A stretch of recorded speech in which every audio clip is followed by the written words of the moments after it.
In last few days, when there is a crisis, what we had seen that there is a soaring investor confidence, especially in the Indian economy. Mostly we had seen the special right issue by Reliance Jio, or we can see that the Google special announcement of around $10 billion of investment in India. So we had seen that all around the globe, people are interested to invest in India. That is the main reason you are seeing currently there is a higher reserve that has been liquidated in RBI currently. And that too even a biggest crisis like COVID-19. So it is very much evident that corporate do play a very major role in time of crisis. So in this case, if you'll see the top donors which comes to the PM Care Fund, especially the people from the corporate. So if you'll take the name of Ratan Tata, Azim Premji, Mukesh Ambani, they are the highest contributor in times of a crisis. So also as a country, we do appreciate capital formation, business transformation, and also entrepreneurship in a particular context of the economy. But when we see the distribution of wealth across all the population of India, we see a huge difference. And this shows you that around 1% of the top richest person in India do consist of 4 times higher revenue than the poorest 70% of the population. And let us widen this gap a little bit. So here if you'll see the top 10% of the richest person do consist of 80% wealth in India. That means suppose the India's wealth is around 10 rupees, and if this 10 rupees has to be divided among 10 people in India, then the first richest person, who is the richest among all the 10 people, he will get 8 rupees and rest 2 rupees will be divided among 9 people.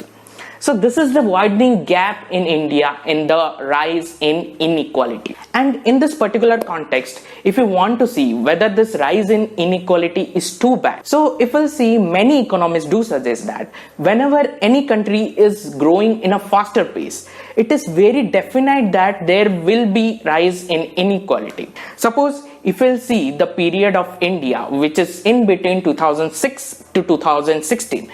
So during this period, India has seen a rapid growth. Simultaneously, the inequality in India also rises exponentially. But if you'll see, during this time period, India has elevated around 270 million people out of poverty. And during that period, India was the best performing countries all around the world. So how does it happen?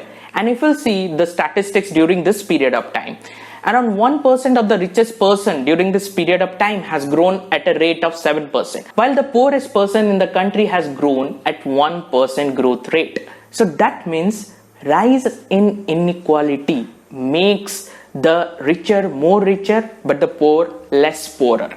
Then what is the main problem? Rise in inequality makes the quality education and the healthcare more expensive for the poor. So it makes difficult for poor to access the quality education and healthcare. So let us come to a very different point. So till now what you had seen, whenever there is a growth, there is a rise in inequality. That means rich becomes richer and poor becomes poorer, less poorer. And suppose there is fall in growth, that means a country which is slowing down, and there is still rise in inequality. Then how does we tackle? And in this context, if you see, past few years, the story of India remains the same. So in this case, let us take an economy which is pre-COVID level, that means before March. So during this period of time, like before March, what we had seen that an economy which was slowing down, that means it was not growing according to its potential. But on the contrary, what we had seen, the stock market, which is especially the Nifty or Sensex, it was continuously on rise. That means it was seeing a record high during that period of time when especially the country was slowing down. And if you'll see the definition of slowdown, that means companies were not earning according to previous benchmark, or you can see the company is not able to perform so well according to previous level. So broadly it says that the company's earning were slowing down. But it didn't happen for the top companies. And if you'll see the balance sheet of top companies, it was continuously on rise. And why it was happening? It is because of consolidation. That means big companies taking over the business of small companies. So according to various reports, if you'll see, these things happened because of various structural changes in Indian economy. Especially whether it is demonetization, GST, RERA, IBC. So this all measures has been implemented at a very short period of time. So mostly when we are seeing small businesses that is cash strapped, that means they don't have enough cash available with them. So whenever this kind of new reforms came, they are not able to adapt with the change. So what happened? They have to shut down. And what happened? All the big companies have taken over the business of small companies. And in this case, if you want to take the best example, it is the real estate industry. So in this industry, if you see, during 2014, RERA came, that is Real Estate Regulatory Authority. So this did a kind of consolidation in the industry. Then after that, in 2016, demonetization came, which again did a form of consolidation. And after that, what we had seen, the default of ILFS, which was the infrastructure leasing and finance company, which has made the entire market cash strapped. That means there was a liquidity crisis.